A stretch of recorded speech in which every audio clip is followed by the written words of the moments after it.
Bonjour à tous et bienvenue dans Regard de dirigeants. Alors chaque année, ce sont près de 60 000 PME qui disparaissent en France. Donc ce sont des maisons qui portent un savoir-faire d'exception, menacées par le manque de ressources, l'inertie administrative ou encore faute de repreneurs. Et pourtant, ce sont bien elles, les TPE, les PME, qui représentent 46% de l'emploi salarié. Alors notre invité s'est donné pour mission d'écrire la suite de l'histoire de ces piliers de notre économie et il est de ceux qui transforment une vision en croissance durable. Donc merci infiniment Sébastien Duval d'être avec nous. Merci Diane.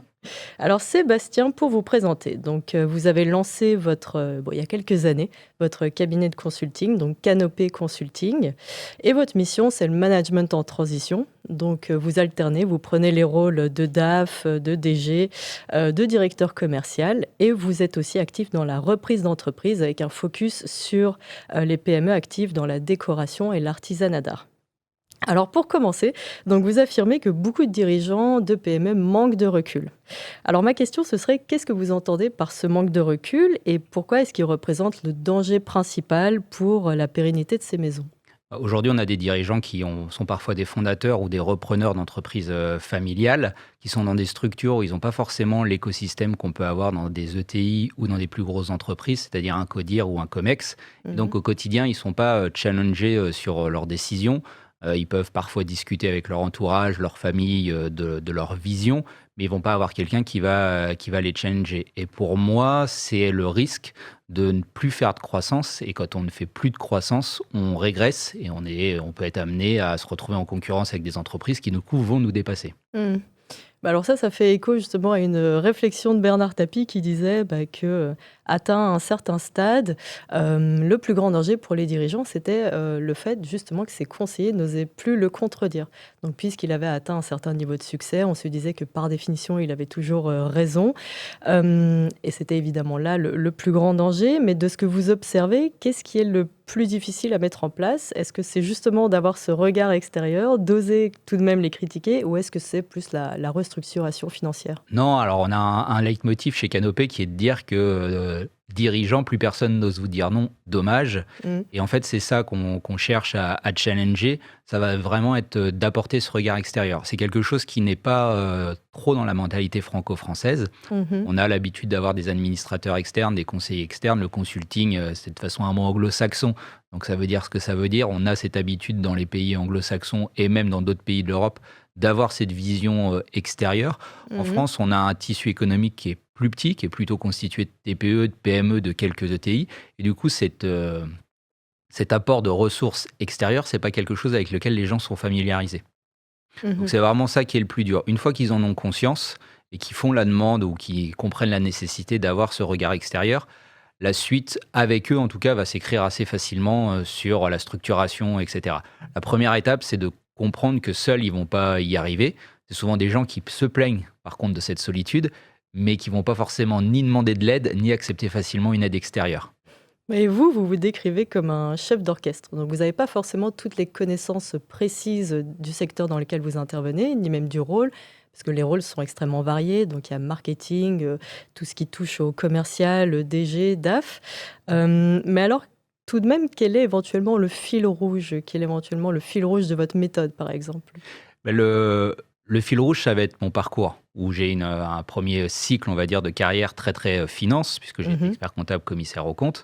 Derrière, j'ai travaillé en commerce. Et donc, ça va être d'être capable d'être à la croisée, finalement, de ces structures. Et j'en discutais hier un petit peu avec mon équipe en interne. Ça va être d'être presque un mini codir pour le dirigeant. Je vais être capable de le challenger sur la finance, sur des sujets de contrôle de gestion, de le challenger sur le commerce, puisqu'en interne, on a une équipe commercial et marketing. Et Mhm. donc, du coup, en étant ce fil rouge de ce codir pour l'accompagner, ça va nous permettre, du coup, de le suivre sur toutes les phases de croissance de son entreprise. Et pour en revenir aussi un peu à ce qui fait votre ADN, donc on avait mentionné le fait que vous ayez ce focus sur les métiers d'art, l'artisanat, la décoration. Mais alors le Made in France, c'est tout un sujet parce que les dirigeants, ont cette volonté d'aller vers le Made in France. Les clients sont là, donc eux aussi sont désireux d'avoir du Made in France, mais ce qui pose encore problème, ce sont les coûts. Donc il y a souvent, cette problématique, soit, alors ça va être des collections un peu trop petites, donc les coûts vont être beaucoup trop élevés. Mais alors vous, de votre côté, comment est-ce que justement vous arrivez à maîtriser cette quadrature du cercle, donc avoir cette production made in France, la qualité et tout, en assurant la rentabilité et la compétitivité? Alors aujourd'hui, là, on sent en tout cas dans l'univers de la décoration, et c'est pour ça aussi que j'ai fait un focus sur cette partie-là, où Mmh. les gens ont besoin, et je pense que c'est lié quand même aussi au Covid, à se retrouver chez eux et à se retrouver chez eux dans des intérieurs qui leur ressemblent et qui sont très personnalisés. Aujourd'hui, cette personnalisation, elle va passer par du mobilier, par du papier peint, par des peintures, des choses comme ça. Et ça, les gens, ils sont prêts, en tout cas pour chez eux aujourd'hui, à mettre un peu plus cher ou en tout cas à avoir quelque chose qui va être Mmh. du sur-mesure. Et donc, en travaillant sur ce sur-mesure, aujourd'hui, la France, ou fabriqué en France ou dans des pays proches, hein, l'Italie a aussi un grand savoir-faire sur la partie décoration, Mmh. ça va Le permettre de. Portugal prend des parts, Exactement, le exactement. Portugal sur toute la partie carrelage, faïence Mmh. ou des choses comme ça.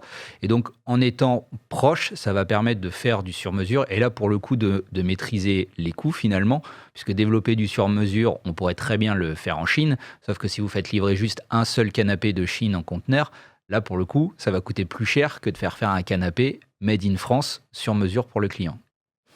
Et quant au secteur de l'artisanat, lui, il souffre, d'un manque criant de transmission, du savoir-faire. Ça, c'est un peu typique au marché français. Donc il y a toute la génération du baby boom qui va quitter le marché sans avoir eu l'occasion, pour diverses raisons, de transmettre tout son savoir-faire. Donc de votre côté, comment est-ce que vous intégrez, ce risque lié au départ des artisans? Et qu'est-ce que vous mettez en place pour pérenniser éventuellement ce capital humain? Moi, je suis petit-fils d'ébéniste, je suis Mmh. neveu de charpentier et j'ai vu l'ébénisterie et la menuiserie de mon grand-père et donc de mon oncle fermer, faute de repreneurs formés. Aujourd'hui, ce qu'on essaye de faire en amenant le consulting, le management de transition ou la direction part-time, c'est d'être Mmh. capable dans les structures de mettre en place la transmission du savoir par le biais d'actions de QVT, donc qualité de vie au travail, en mettant des RH en place ou au moins quelqu'un qui va piloter la partie ressources humaines, la partie formation.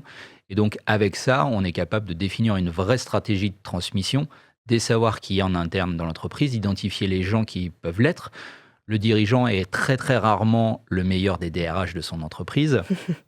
Et la personne qui a le savoir, c'est pas toujours celle qui est capable pédagogiquement de la De le transmettre. transmettre, oui. Et donc, en ayant des ressources externes qui vont travailler sur cette transmission, construire un plan de formation, un plan d'action, on a aujourd'hui en France quand même des écoles qui forment. Donc, on est capable d'identifier quelqu'un qui a le potentiel de devenir un responsable ou un chef d'atelier, de l'envoyer en formation et de le réintégrer après dans l'entreprise. Et parlons d'un autre sujet clé dans le management à temps partiel, parce qu'on observe une tendance, où les très grands groupes cherchent, des managers, des hauts dirigeants à mi-temps, donc soit CEO, des DAF, pour maîtriser les coûts, parce que les salaires peuvent difficilement être négociés à la baisse. Alors est-ce que vous observez, sur ce sujet, une tendance à la modularité du leadership? Est-ce que, selon vous, ce sera peut-être l'avenir du management?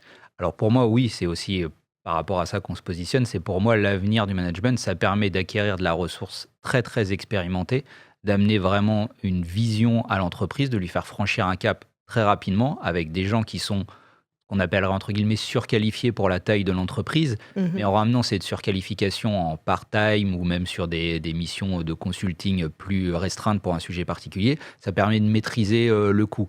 Et on se rend compte qu'au final, c'est plus une charge, c'est un investissement pour l'entreprise. Et pour moi, c'est effectivement un avenir. On le voit dans des groupes anglo-saxons, pareil. Alors ça commence à arriver aussi en France sur les très gros groupes, mais les administrateurs Mmh. externes qui sont là. Et moi, je pense que c'est aussi des choses qu'on est capable d'amener dans des PME et des ETI qui vont avoir quelqu'un, voilà, demain une entreprise qui a un savoir-faire déjà européen qui est très reconnu, elle va avoir besoin d'un expert qui va être capable de piloter son développement sur le marché américain, qui est aujourd'hui aussi sur la partie décoration, un marché Mmh. qui est très très intéressant et avec un potentiel de développement important. Sauf que le marché américain, c'est pas le marché européen. Et demain, avoir un expert marché US sur cette partie-là, c'est aujourd'hui accessible à mi-temps et à part-time pour une PME qui est déjà solide et qui est en croissance. Et pour clôturer cette discussion, le mot de la fin, alors votre structure, elle s'appelle Canopé. Oui. Alors, quelle est la signification de ce mot? Pourquoi vous l'avez attribué à votre cabinet de consulting? Et qu'est-ce qui symbolise pour le tissu des PME que vous protégez? Alors, la canopée, c'est donc la partie dans la forêt vierge, forêt amazonienne, qui est la partie la plus haute de la forêt. C'est la partie dans laquelle il y a le plus de ressources. C'est-à-dire que c'est celle dans laquelle on va retrouver le plus de végétaux, le plus de nourriture, le plus d'animaux par rapport à la partie au sol. Et donc, c'est cette idée de ressources mises à disposition de plusieurs types pour les structures. Et c'est aussi celle sur laquelle on peut avoir la vision la plus lointaine, puisque quand on est au sommet de la canopée, on est capable de voir l'étendue de la forêt. Donc c'est cette vision à long terme qu'on essaie de mettre aussi en place dans les entreprises qu'on accompagne. Merci infiniment, Sébastien. Merci Diane. Et merci de nous avoir partagé votre regard sur l'entrepreneuriat, la reprise d'entreprise et notre tissu entrepreneurial en France. Et quant à nous, on se retrouve très bientôt dans un nouvel épisode de Regard de dirigeant. Au revoir.